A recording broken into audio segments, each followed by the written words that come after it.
আব্বা চলে আসছো? আসসালামু আলাইকুম আম্মা। ওয়ালাইকুম আসসালাম আব্বা। অনেক ক্লান্ত হয়ে আসছে, যাও আব্বা ফ্রেশ হয়ে চা নাস্তা খাইতে বসো।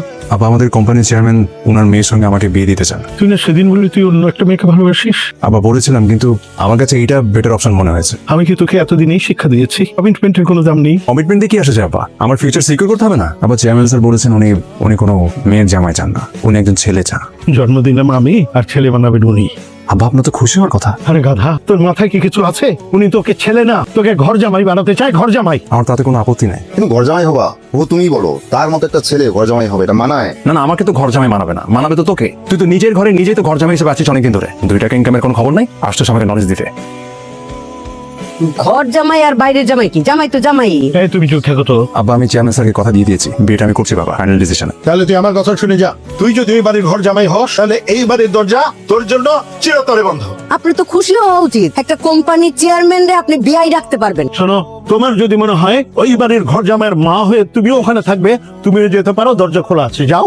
থাকলাম গেলাম, আসছে আমার ঘরওয়ালারে, এত ঘর ঘর করেন না তো।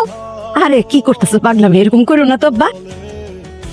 তুই চলে গেলে আমাদের সংসার কি হবে? সংসার চলবে কিভাবে? এখন তোমরা কিভাবে ম্যানেজ করবে সেটা তোমরা জানো, আমাকে ব্লেম করতে পারতে না। বাবা তুমি যাও গিয়ে ঘর জামাই হও, অগ্রিম অভিনন্দন। আসছে নিজের পকেটের খরচ কিভাবে ম্যানেজ করবি সেটা চিন্তা কর। আসতেছ একদম সংসারের দায়িত্ব নিতে। প্লিজ খুবই প্লিজ, আমাদের সংসারের ম্যাটারে তুমি আর না করে। বাবা বাবা বাবা যাইস না বাবা। আসসালামু আলাইকুম স্যার। ওয়ালাইকুম আসসালাম। স্যার আসবো? হ্যাঁ বাবা, ভিতরে আসো। ফাহাদ আসছে। এত রাতে? ও বললো যে ওর বাসায় জানি কি ঝামেলা হয়েছে, সেজন্য আসছে। তাই বললাম যে ঠিক আছে, আসছে যখন আমাদের গেস্ট রুম আছে, এখানে থাকো। কিন্তু আমার মনে হচ্ছে যে ওর এভাবে মানে একা থাকাটা ঠিক হবে না। সো তোর যদি আপত্তি না থাকে তাহলে কালকে কি আমরা খুব হোমলি ভাবে একটা বিয়ের অ্যারেঞ্জমেন্ট করতে পারি? তোমার যেটা ভালো মনে হয় বাবা, তোমার ডিসিশনই আমার ডিসিশন। থ্যাংক ইউ, আমি জানতাম যে তুই এগ্রি করবি। রেস্ট করেন, আই গো কি খুঁজে বসো।